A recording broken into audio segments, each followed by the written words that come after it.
Your Majesty, I have some rather harrowing news to report to you. Calm down.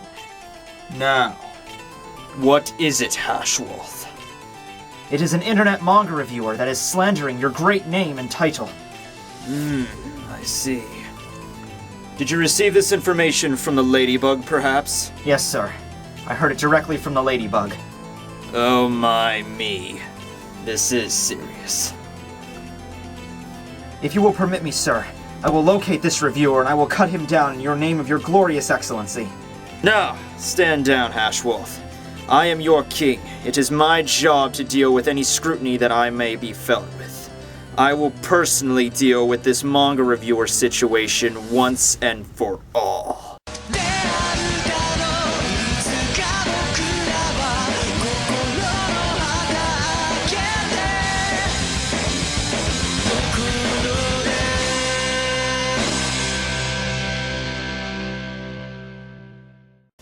Oh, you freaking guy, all the shit you could pull. Damn it! Sorry guys, you might have caught me in a little bit of a spot here. You see, I read the chapter of Bleach this morning and I'm still kind of recovering from the initial manga-fueled rage that I experienced upon the initial translation of said chapter. We'll get into that a little bit later. The proper translation has come to light and it makes way more sense now, but you know, you just encounter something and it just pisses you off entirely. Had I not waited and did the review with the initial chapter, with the initial translation, this would have been nothing but me cursing at Kubo for a solid like 15 minutes. I mean, that's what I do normally every week, but it would have been a lot more, you know, volume would have been a lot more higher up there. So, yeah, whatever, let's just freaking do this. Here we go. Bleach chapter number 599, entitled, Too Early to Win, Too Late to Know. So chapter starts off appropriately with Shutara Senjumaru, the Zero Squad member with 1,000 arms, the origami god herself, completely skewering Nonzo Wise's Sternritter W. Oh yeah, now that I think about it, we were talking about something, weren't we? What was it again? I can't breathe. Oh yeah, that's right. It was talking about certain bad habits that we had. Mine, personally, is leaving my sewing needles inside the fabrics I've tailored. What about yours again? I can't... Oh god. Just gonna stop you right there, Shutara. Just a little bit of a continuity issue that I literally just noticed. The Zero Squad emblem that Shutara embezzled on Nyanzo's cloak last chapter is now missing, so I'm just gonna pop that on there. Probably Kubo just forgot to add it. That just goes to show how much he does not care about this poor son of a bitch. Oh, well... I guess this is the end for me. Son with a W. I lived a good life, and I did a bunch of cool things. I can't quite remember any of them at the moment, but I'm sure they were very important. Even his inner dialogue had a lisp.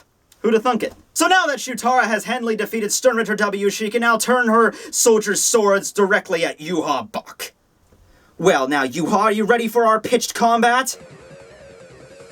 Ah, geez, what's super effective against dark types again? I forgot. Oh, damn, you actually managed to defeat that guy. Wow, didn't see that coming. You do not seem that shocked by the fact I just took out one of your elite guard. Elite guard, are you serious? That guy was just our court jester. Our regular soldat fodder has more higher rank than that poor son of a bitch. So of course Yuha does not care about the demise of Nyanzo in the slightest and just summons a plethora of new soldat soldiers from the shadows. And I have to question these guys once again, if there's just like a limited number of them, if they're clones, if they're Quincy's, or, you know, if they have some kind of consciousness and they're just that devoted to Yuha that they'll just charge into attacking him. Because every time the soldats show up, they're just there just to prove how badass a Zero Squad member is so they can all get killed and then they can immediately be taken on by a Sternritter properly. You know, I just feel bad for them, kind of. It really sucks to be in that union. Oh, hey, Tony, is that you? Bill, how you doing, you old son of a gun? Haven't seen you since the academy. Huh, me neither. What's going on? How's Damien doing? I don't know, man. I haven't really heard that much from him. I heard he was in the last invading force in the Soul Palace. Not really sure what happened to him, though. You know, they were best friends in college. Tony has a master's degree in business management, and Damien was going to go to grad school. Instead, they ended up in this shitty gig. Anyway, my soldiers alone should be good enough to take on your BDSM squad, but hey, if my elite squad's what you're looking for, then here you go. And thus, we get not one, not two, not three, but four! Okay, actually, no, dial that back, it's really just three. Three new Sternritters that we're aware of in this chapter. And here we go. We have Sternritter M, the miracle Thor of Asgard. Sternritter X, the X-axis. Discount Kaname Tozen. Sternritter C, the compulsory, Choa from Toriko. And Sternritter D, discount Sosuke Aizen. Alright, I might have deviated a little bit from their names there. Alright, here are the new guys. So Sternritter M, the Miracle, is Harold Valkyrie, and I've heard a bunch of complaints about this guy. Not necessarily complaints, but more just like, Kubo, it's Thor. You're really that out of ideas that you would just throw Thor in this series. And my reaction is quite simple. Guys, we now have Thor in the Bleach universe. Nobody should be complaining about this at all. Do you know how much potential this has? This is obvious. This is my favorite one, like, so far. I'm not even talking about my favorite one of these guys alone that were just introduced in this chapter. I'm talking about, like, all the Sternritters that we've seen up to this point. We get a fat Cupid. We get this little fucker. I'm going with the freaking Thor, Herculean, Greek god guy as my lead runner. Fantasy Sternritter team. Go, Harold Valkyrie.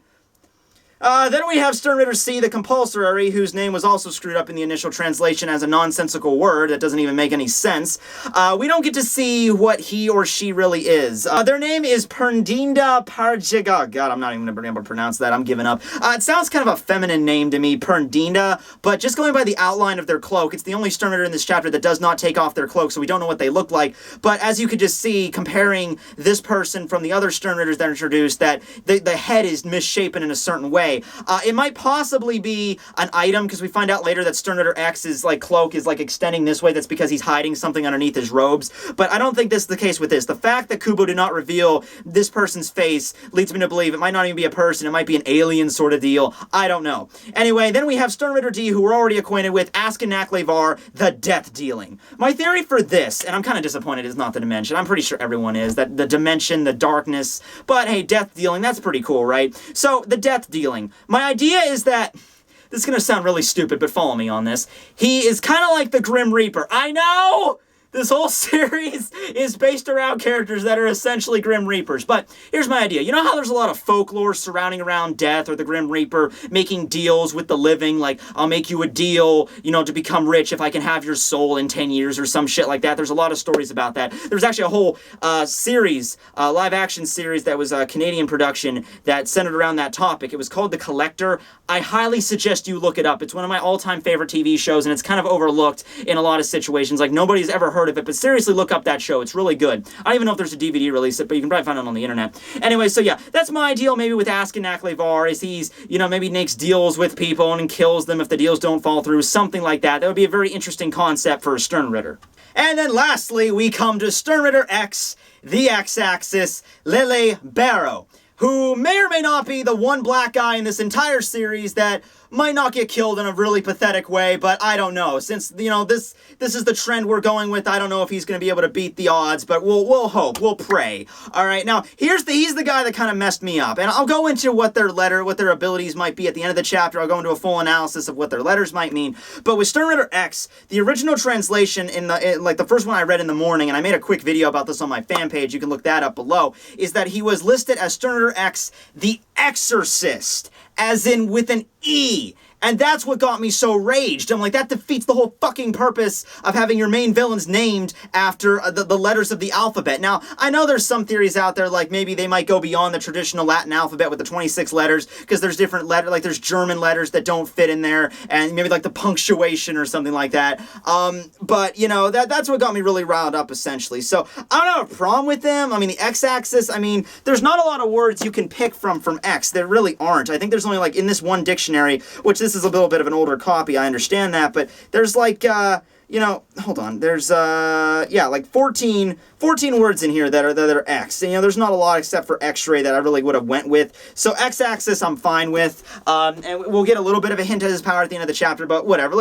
I've rambled on more about this, guys. Let's get to the main meat of the chapter here. So Askin takes off his cloak and comments that he is the only one amongst these 4 that was promoted from the lower ranks. This is something else that also got me a little confused in the initial translation, because I think it said something like, I'm the only guy from the old order that's in this new order, or something like that. This makes a lot more sense the way he says it here. My idea is that, yes, there's only 26 letters of the Sternritters. Now, some letters have more than one person, such as the Y, had Royd and Lloyd, but for the most part, there's just 26 letters. There's not 2 M's, there's not 2 B's, or anything like like that. Askin, I believe, was a member of the traditional Stern Ritters like Basby and Asnot that were, their main task was to attack the Shinigami. I think Yuha picked a select few of the Stern Ritters to serve as his elite guard, to personally guard him. That would explain why we haven't seen or even heard of M or X or C up to this point. That's because their job was not to get involved with the battle with the Shinigami and the invasion. Their job was to protect His Majesty and aid in the battle when they went to the Soul Palace. This would make sense why back in chapter like 584 or 585 or whatever, when Yuha was getting ready to go, Askin was at the base of the tower being like, well, am I going to have a decision or aren't I? That's because he's part of the elite guard. It would also make sense why Askin could just chillax on a rooftop having a picnic while Gremmy and Zaraki were having their epic battle. That's not his place to get involved. He could just do whatever and,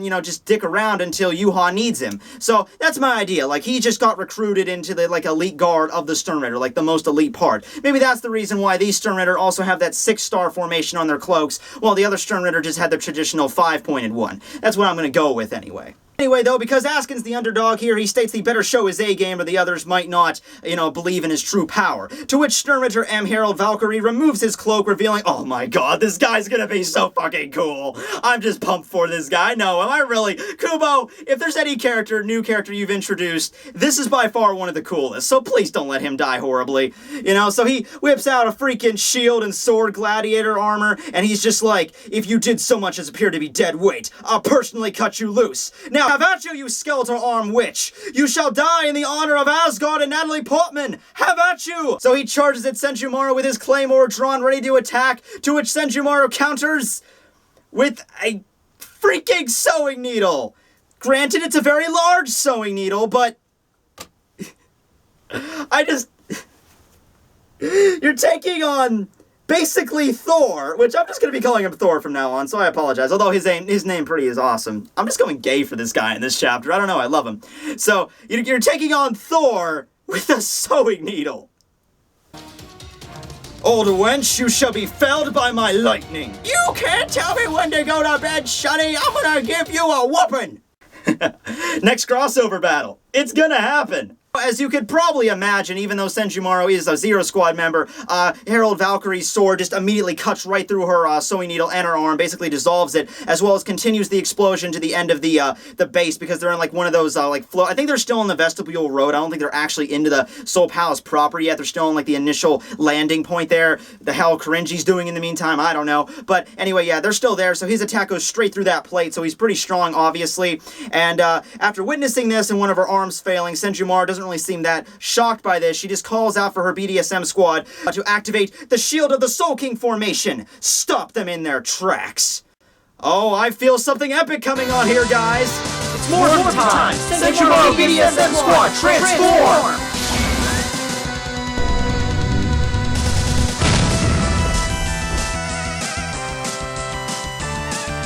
So all of her mini squad members basically transform into a giant Voltron mech sort of deal, like they meld together to create this thing. It's got 2 awesome shields on its both arms, and I guess the way she says it, Soul King defense formation is basically like the ultimate defense that she can offer to protect the Soul King, and it's pretty badass. Harold Valkyrie even kind of comments on the thing. It's pretty sweet. Sterner X has a little bit of a doubts, though. He's basically just saying, yeah, it's big.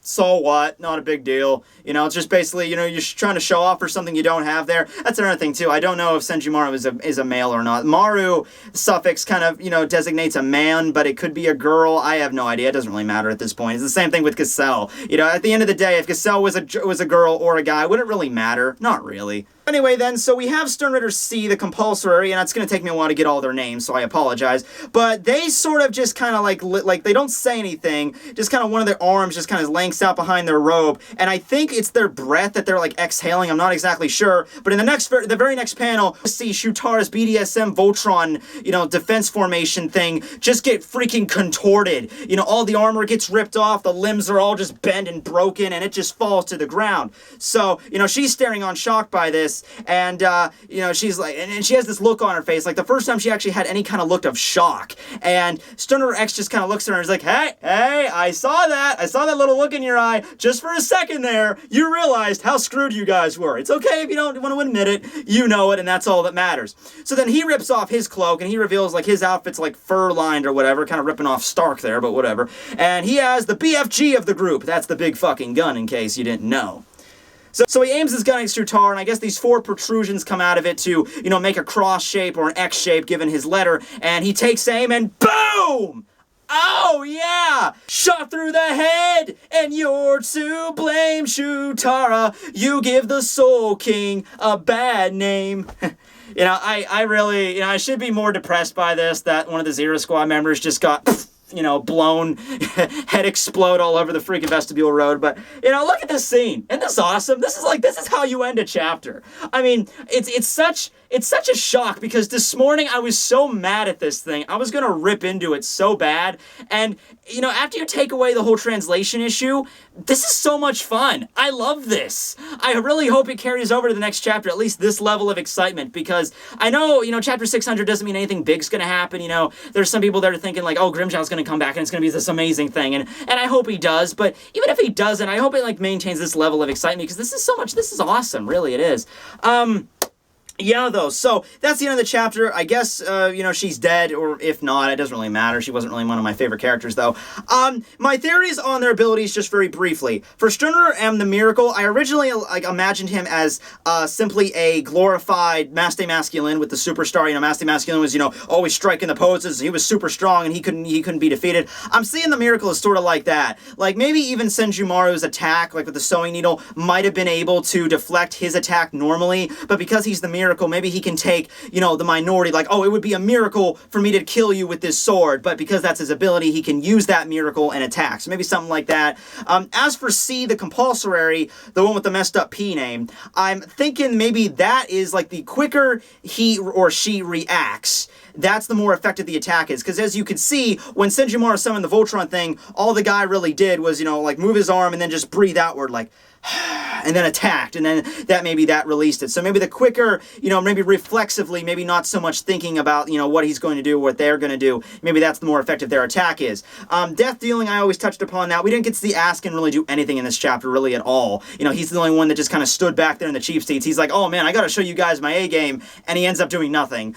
So yeah. And then we have Stunner X, the X-axis, which I'm assuming maybe he's the king of horizontal attacks. You know, maybe that's what it is. Maybe that's just his ability. It's a gun that shoots like a massive fuck-off laser, and anything that gets hit by this laser is just incinerated. It's like Yamamoto's Zanko Dontachi North. It's like, it's just a simple sword swing, but anything that's caught in that sword swing is just obliterated at a molecular level. So maybe that's the deal with his gun. Anything that, it's a simple attack, but anything that gets hit by it is just screwed. So that's my theory on their abilities, and that's my theories really on one. Well, I'm glad my idea for Yuha having his elite guard to the Soul Palace, that was confirmed. Now, last thing I gotta mention before we're out of here is, of course, the fact we only have one letter left. And of course, you know what letter it would be that we don't know the Stern Ritter to is N. The one letter that I just need to know to finish Stern Ritter bingo, he literally leaves it as the last fucking one. Alright, so here's the problem with this, and I'm sure most of you probably already realized the problem with this, but here's the problem with this. There's 2 Stern Ritters that we don't know the letter to. Colonel Sanders and Shaz Domino. And Shaz Domino has admitted to being a Stern Ritter. That is the case. He has admitted to it. Colonel Sanders doesn't really speak that much. I really don't want to think that Colonel Sanders is just a random soldier of the Vandenreich. It wouldn't make any damn sense. He was able to take out Shunsui. He has Volt standing. He's a Stern Ritter too. So here's my theory. Colonel Sanders is Stern Ritter N. Whatever that letter means, I don't know. Shaz Domino was a letter that we're already aware of, but he died. He died, and his power was passed on to another Stern Ritter. And when we went back to Yuha, then Yuha passed it on to another Stern Ritter. That's the only idea I can think of. Other than that, or maybe, this is really going out there, but maybe Shaz or Colonel Sanders is another letter, or he's punctuation. Like, I'm the exclamation point! Well, the daggers sort of look like exclamation points, but, you know, I would really hate that Kubo went in that direction, because that just opens up the floodgates for, oh, we can have Stern Ritter the question mark, Stern Ritter the comma, Stern Ritter the semicolon, Stern Ritter the ampersand. Please, Kubo, don't give us Stern Ritter the ampersand. Please don't. But, you know, what are your theories on that, though? Who do you think Stern Ritter End's going to be? What is the deal with Shaz and Colonel Sanders, how they're going to fit in this whole thing? What are your theories on the new Stern Ritters and their abilities, and Askin and his abilities, and where this is going to go from here, and who's going to fight who, maybe, in terms of Zero Squad versus these new elite guards that Stern Ritter, that Yuha has with him? And what are Hashwold and Uryu going to do? We don't see them in this chapter at all. They're just chillaxing, I suppose. But anyway, that's the chapter review. Hope you guys enjoyed. This will be Tekking101 signing out. Ouch. Sorry, I was trying to use hearing Kyaku, but didn't know there was a door here. Hold on a second. Okay, how you doing? Greetings, manga reviewer. I am Yuha Bach, the Kaiser of the Quincy Empire. Well, looks like chapter 600 is going to be pretty interesting after all. My life.